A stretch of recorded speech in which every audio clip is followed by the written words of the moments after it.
কষ্ট হইতেছে না? হ্যাঁ, আমি ভাবছিলাম যে তোমরা আমারে খাওয়াই ভাই এমপি হইলে পরে, এখন তো দেখতেছি তোমরাই খাওয়াই আমার।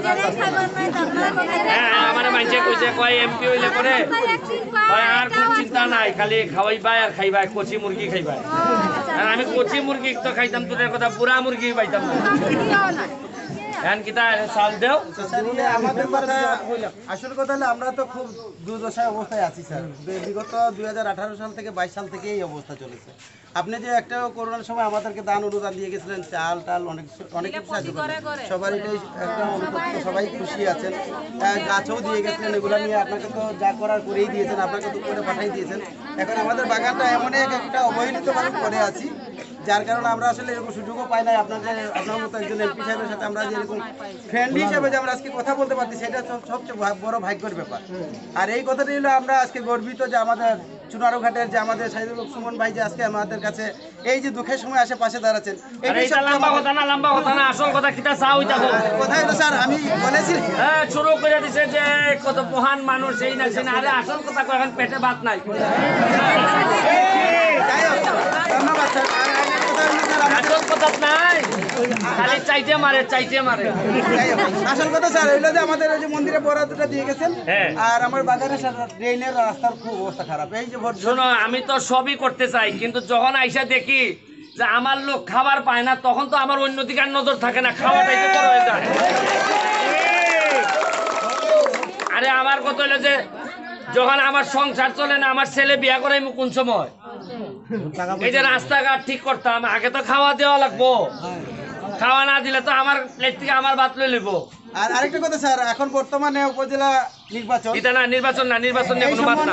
একটা কথা বলতেছি, যদি আপনি মনে করেন আপনার পছন্দ, না আমার কোনো পছন্দ, আমার কোনো খুশি। পছন্দের কোনো প্রার্থী নাই, তবে একটাই ভালো লোক হইতো। জি, 2 নম্বর সুরসামার হইতো না। সুরসামারে টাকা খাইতে খাইতে আমাদের এই জায়গা পর্যন্ত আনছে। আজকে আমি এত টাকা বরাদ্দ পাইয়া সব কইয়া দেই, এরা আগে কইলো না কেন বরাদ্দ কই যায়। আর সময় আইলে খালি গো আমি গো তোমার গো, আর এরপরে ভোট শেষ, তুমিও শেষ, বঙ্গবন্ধু বাংলাদেশ। হ্যাঁ, এটা আর চলবে না। এই আমি দাদার কাছে দায়িত্ব দিয়ে গেলাম, দাদা যেভাবে বলে এভাবে যারা নেতৃবৃন্দ আছে তারা যেভাবে বলে করেন, আর আমার উপর ভরসা রাখেন।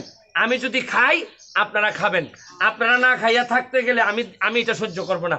দরকার এমপি গিরি সাইডে দিয়ে আমি যাইব, তাও তোমাদেরকে না খাইয়া থাকতে দেবো। আমরা এখানে দুইটা লাইনের ভিতরে দিয়া দুইটা ড্রেন আছে, আর একবার চলাফেরা করতে পারে। আচ্ছা, আমার যা লাগে ড্রেন মেন যা আছে, আমি তোমরা একবার কইছি না যে ভোট আমি চা বাগানের মানুষের কাছে একবারই চাইছি। আর বাকি জীবন যদি আমি কখনো নির্বাচন করি, আমি ভোট চাইতাম না, তোমরা খুশি হইয়া আমার বাসায় না ভোট দিয়ে সব করে দিব। কিন্তু এখন তো আমার মাথা নষ্ট, খাওয়ান কেমনে? তুমি এখন আপাতত তোমার যা লাগে তোমরা গেলানি চা বাগানের মানুষ আমারে যা করছো, বাকি জীবন তোমরা গোলামি করলেও আমার কম হয়। যে সম্মান আমারে তোমরা দিছো, এইটা আমি জীবনে এই ঋণ শোধ করতে পারবো না।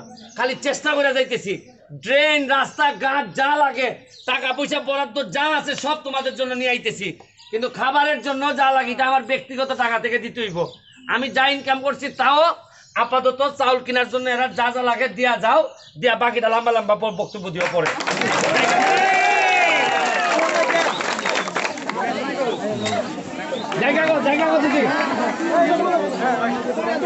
ভালো আছো নি? ওই লস্করপুরে এখানে ভালো তো রাখতে যায় রে। হ্যাঁ, দেখ দিলাম ওইটা করে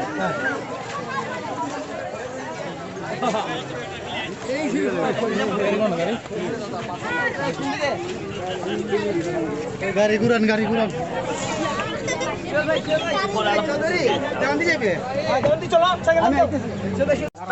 এরপরে মাঠটা করে দিতাম। মাঠটার একটা সুন্দর যদি শোনা, এখন যদি পর্যটন না বাড়াইতাম পারি, চা দিয়ে আর বাঁচতায় না।